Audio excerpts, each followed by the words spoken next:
Welcome back to day 8 of our teeny tiny sourdough starter. If you are just catching this, we have created a teeny tiny sourdough starter from day 1 using only a half a teaspoon of water and a teaspoon and a half of flour. For those who don't like those type of measurements, it equal to 4 grams of water and 5 grams of flour. I'm doing this to show people that they can create a sourdough starter from scratch, not having to use a half a cup, 3/4 of a cup, or a cup of flour and water that half of the internet likes to teach you. She has consistently for 3 days in a row now tripled, quadrupled, cincoed in size. We are pretty much with an active starter. We cannot use her until she's at least 10 days old, so it doesn't matter. We're still going to discard down to 3 grams. We're going to feed her 5 grams of water, and we're going to feed her 7 grams of flour. She's officially down to 3 grams. And do you think tonight that I could actually get the 5 grams of water like I always seem to go over on?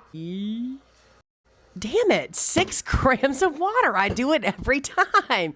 So we're going to just change the ratio now to 6 grams of water and 9 grams of flour because I have done this like 3 or 4 days in a row. Now let's just hope that I can get the 9 grams of flour and not go over on that. Let's see. Come on, 9 grams of flour. 9 grams on the dot. All right, we're doing something now. And as always, we're just going to stir it up and get it all good and mixed. All right, so she's good and mixed. And somebody asked me last night to show them what the consistency looks like because it is pretty thick.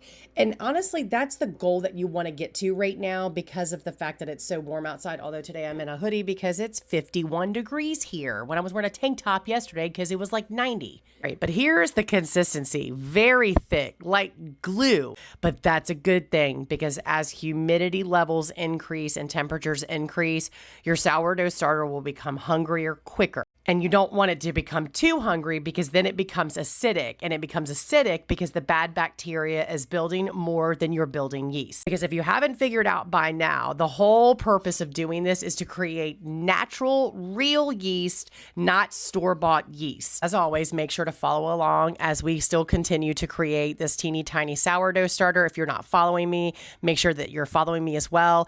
And I do have every single part so far in my playlist, in my profile. So if you're just catching it, go to make sure to watch the whole entire series thus far, and it will show you exactly how to create this teeny tiny sourdough starter. And I'll see you tomorrow for day 9.